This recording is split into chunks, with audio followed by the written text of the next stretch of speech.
Now, I am a Snyder fan. I like this one. I love this one. Wait, sorry.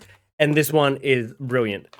But as we all know, Zack Snyder's reign at Warner Brothers and DC is no longer happening, and someone else who has had a bit of creative control at Warner Brothers, James Gunn, who created this movie, is now stood in as the creative director of DC, along with Peter Safran, who does more of the financial stuff, I think. I don't really know. James Gunn is the main focus of this whole universe. Obviously, he's planting his face on everything. Even at the start of the official start of the DCU, you see a cartoon form of him at the start of Creature Commandos.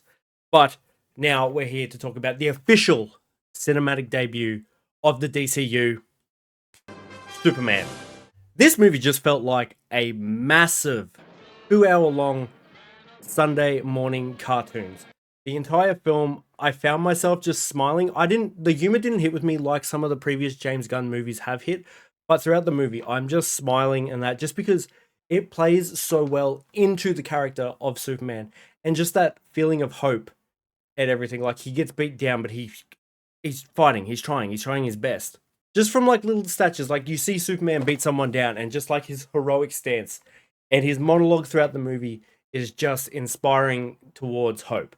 Now, a lot of the plot of this film I will not spoil. I will say a little tidbit here, but I will not go into spoilers about certain things that happen throughout the film. I'll just give a general gist of what's happening.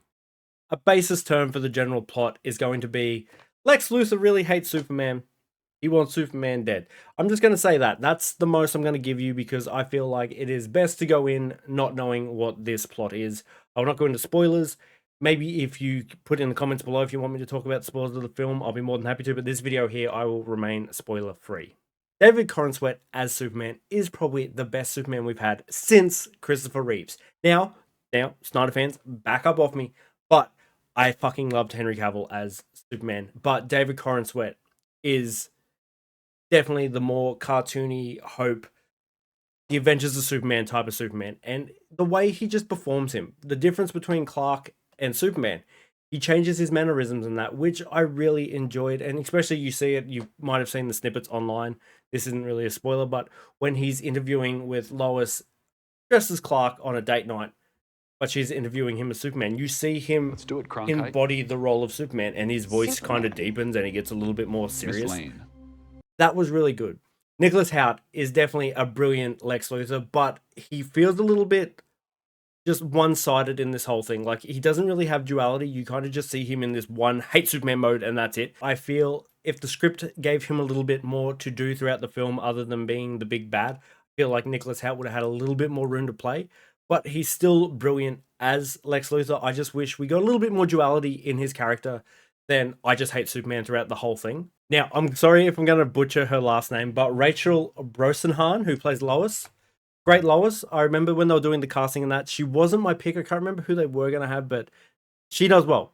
She definitely has that little badass attitude, news reporter. One thing though, she talks about being punk rock, but she's working for like a major news chain and stuff like that. But obviously people grow up. If you've seen SLC Punk, the best way to take down the man is from the inside. Spoilers for that movie whenever that came out with Matthew Lillard. You can do a hell of a lot more damage in the system than outside of it. So you have the Justice Gang throughout the movie. So you have Nathan Fillion as Guy Gardner as Green Lantern. You have Hawkgirl, who is played by Isabel Merced, if I pronounce that correctly. You also have Idai Gathegi. I'm so sorry if I mispronounce these names. As Mr. Terrific. Mr. Terrific has more of a play throughout the movie than Guy Gardner, but I feel most of the spotlight is shown in Guy Gardner through the trailers and stuff like that, which doesn't give too much new in the film because a lot of trailers and snippets showed a lot of Guy Gardner's performance throughout it. There is other little bits. There's a couple of cameos throughout the film. Nothing too major. The Justice Gang, as Guy Gardner calls it, Guy Gardner and Mr. Terrific have a lot to do. Hawkgirl's there. She has a couple lines, but she's not very well utilized. She's just kind of in the movie, just a little bit of fan service, it feels. There's other little actors that pop up in roles. Like, I didn't know who was playing Jarrell. I managed to stay away from that. Apparently, it was already known. But, when I saw the movie, I was like, there you go. And then there's another character later in the movie. Not going into spoilers. But it's kind of hard to not go into spoilers without talking about the story. But just overall, the feel and themes of this movie just had me smiling. the whole time throughout the film. It just felt like the Adventures of Superman, like the old cartoon Superman and stuff like that. It's not dark and dour. It does have serious moments, like some of the monologue that Superman has throughout the movie, especially when he is talking to Lex and stuff like that, is brilliant. I really enjoyed what they've done with that. They have changed a little bit of Superman's lore. I feel that could be a bit controversial, but I think that works really well into how this character is portrayed throughout this movie, showing that, like, he is his own person. Like, he has made this decision and everything, and the way the movie ends, really happy and just smiles. Like, there's just times where, like, Superman does something and you're just sitting there and you just go, holy fuck, you know, this is Superman. Like, this is Superman. This is the Superman from the comics. I did really, really enjoy the dark tones of what Zack was doing. I really enjoyed the mature tones. Like, obviously Man of Steel. Like I said, I originally did not like that movie when I first watched it. But once I saw, like, what the repercussions of the events of Man of Steel led into Batman vs Superman, I went back and watched Man of Steel, and I was like, damn, Man of Steel is a misunderstood masterpiece. You just really, it's a thinking movie. This one isn't a thinking movie. It is definitely a go in, have fun. As much as I'd love the Zack movies, when you come out of it, especially the original cut of Batman vs Superman before they released this Ultimate Edition, a lot of it you have to kind of put the pieces together and stuff like that. I enjoyed that. I'm still glad that we have those. Am I sad that we're not getting more of that? Yes, I did love Ben Affleck's Batman. I wish we got that movie. But I feel very exciteful for the future of DC. Like I said, I really enjoyed Creature Commando. Superman, this is the best Superman movie since Christopher Reeve's original movie. There's no doubt about it. It is the most Superman movie to Superman. The pacing is very quick throughout the film. Like, you definitely from one scene to a next, to a next, to a next, to a next. It has a very short runtime of 2 hours, but, like, it feels very quick for that 2 hours. Like, it doesn't drag, but, like, sometimes I'm like, whoa, whoa, whoa, can we spend a little bit more time in the moment here instead of trying to get to the next? But, 2 hour screen time, you can only fit so much into there, but it does not feel like the 2 hour screen time that was crammed in to this pile of shit that was the Justice League.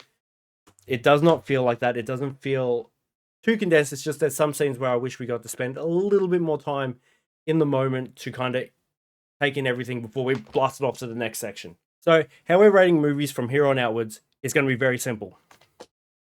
Not as good as Wallace and Gromit, The Curse of the Were-Rabbit, or just as good as Wallace and Gromit, Curse of the Were-Rabbit. Superman 2025, I will say, is just as good as Wallace and Gromit, Curse of the Were-Rabbit. Oh, now, that is all for me.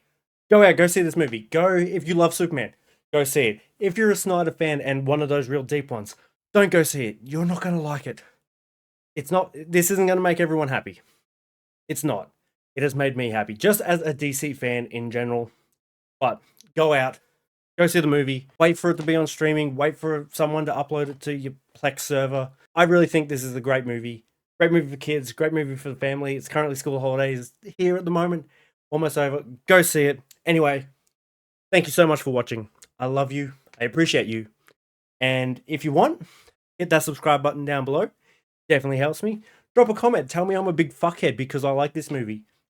And I said it's the best Superman movie and not Man of Steel.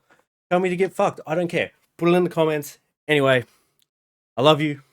I'll see you in the next video. Bye.